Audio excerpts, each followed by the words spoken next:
Hi, my name is Dan Borchard, and I am in Professor Christensen's class.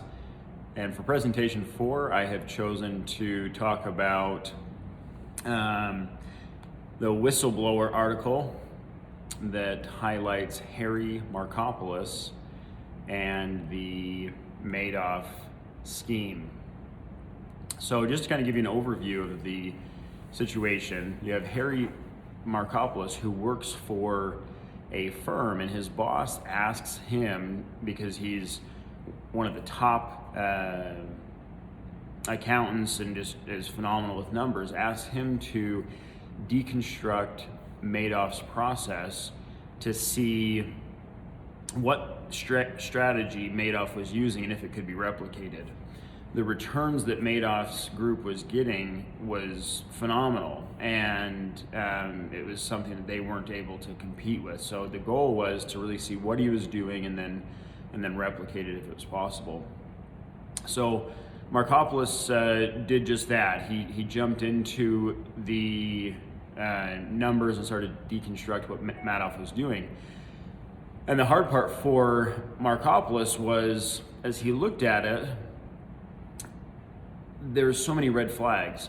At one point he said, nobody can avoid all losses. It doesn't make sense that whether the stock is up or the stock is down, somehow Madoff's group is making money.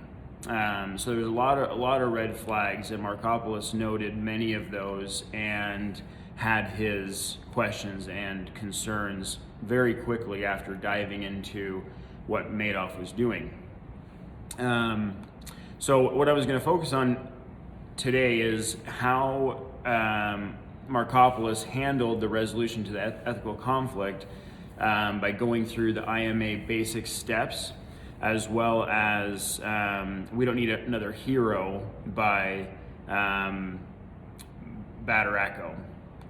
So first of all, looking at IMA's 3 steps. First, you have discuss with immediate supervisor. This wasn't really applicable for Markopolos because he worked at a different company than Madoff did. So as far as discussing with his supervisor, that wasn't really an option. The second step is speak with an IMA instructor for a better course of action.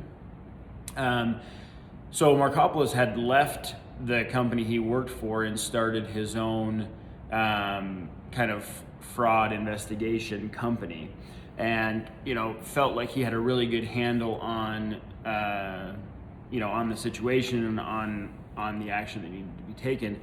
So he didn't consult with an IMA instructor.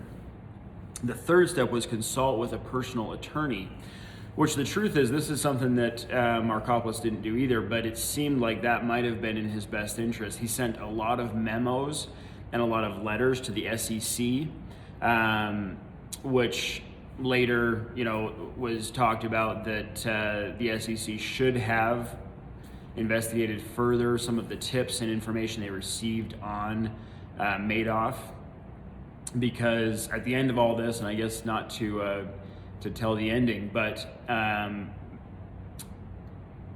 Markopolos wasn't listened to, and he wasn't able to get it out. Madoff's whole scheme did implode, and it all came to a head, but it wasn't because of Markopolos. So there's over $50 billion that was lost, and it affected many, many people. And unfortunately, Markopolos had been working on this for over 10 years and was continuing to send memos and letters to the SEC, and he wasn't heard.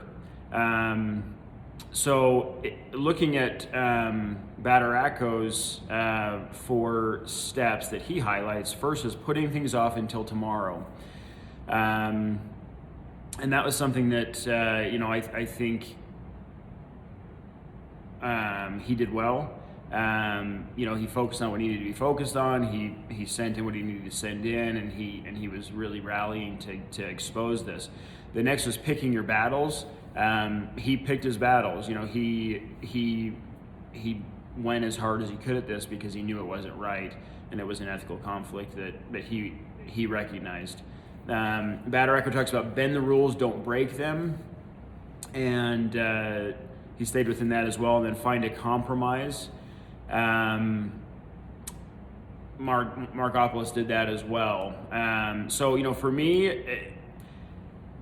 it definitely validated Markopoulos and was proof that he was a quiet leader. Were there things he could have done to resolve this ethical conflict? Potentially. You know, I mean, at one point he was looking at doing it just because, you know, that there's a bounty that's paid by the government for smoking out schemes like this.